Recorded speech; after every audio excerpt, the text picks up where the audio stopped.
Magandang hapon sa inyo lahat.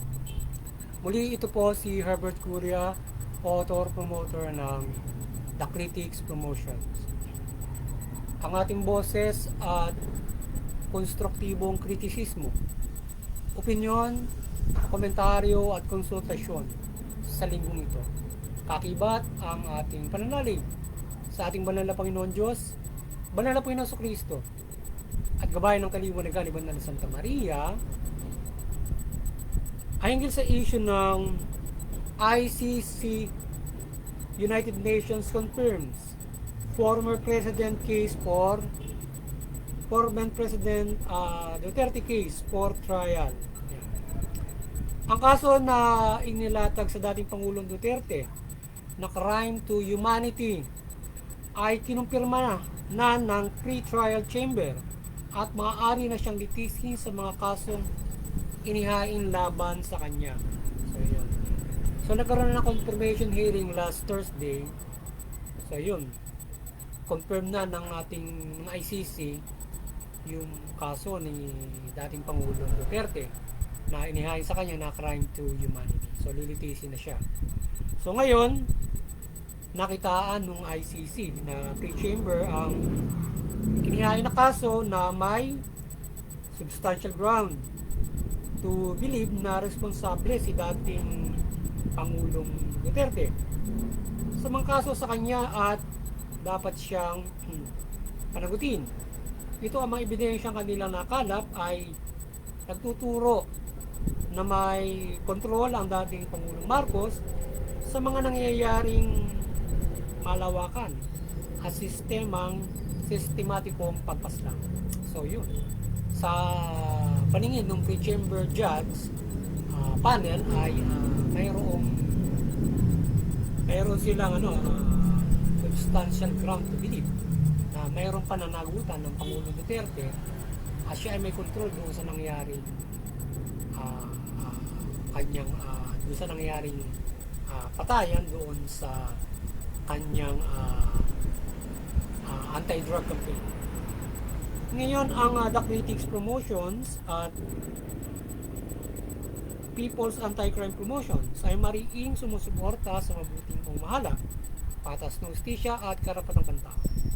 Sa isyong ito, ng ICC United Nations confirms former President Duterte case for trial ay ang ating side dito ay ang nakbangin at desisyon ng ICC dito ay naway nasa pagpapairal ng patas ng hustisya at kanilang nalimit na dapat litisin sa Pangulong Duterte at patunayan ng charges sa kanya. So yung ating konstruktibong kritisismo rito ay komentaryo yung ating pre-chamber chairman UN ay nagkaroon ng fair justice decision dito sa case na ito at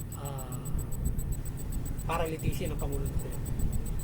At ang side ng ating Pangulong Duterte naman ay naturally ay hindi sangayon sa mga desisyong ito at nais nila ay may basura ang reklamo laban sa kanya at makahuli siya.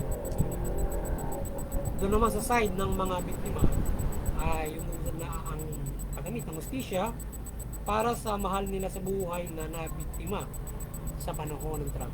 So yun, doon sa side noong mga nabiktima sa paningin nila ay umuusad na yung kaso para makamit na yung hustisya.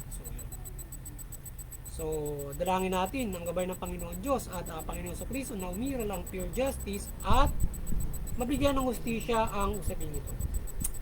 Yan. Sana ang ating pamahalaan mula mataas na nanunungkulan hanggang enforcement sa pagpapairal ng peace and order ay huwag kalimutan ng pagpapairal ng human rights at legal at maging international law ay hindi labagin upang hindi mapanugot sa mga pang-aabuso ng mamamayan.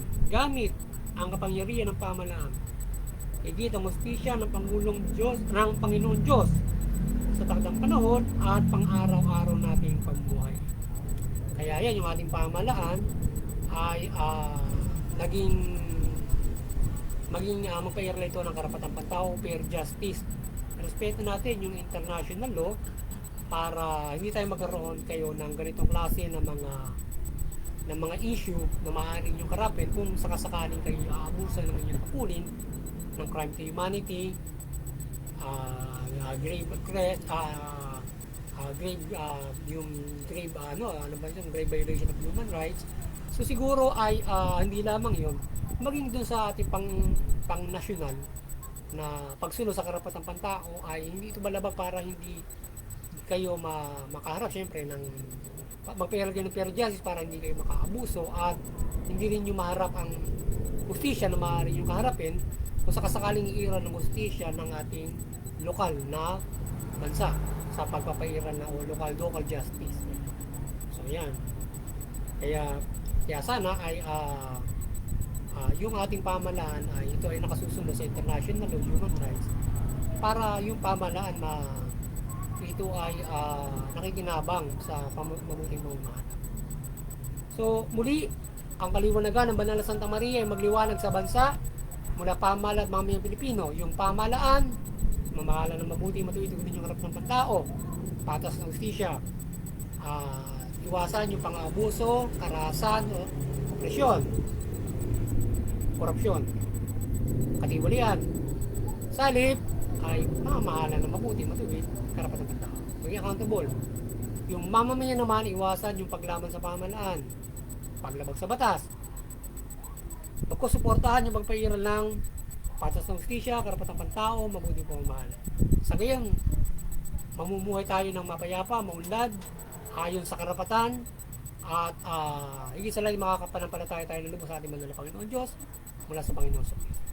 Muli sana ay nakapagsabuhos naman ng critics promotions ng konstruktibong kritisismo, opinyon, komentaryo at konsultasyon sa lingin nito. Magandang hapon sa inyo lahat at God bless you.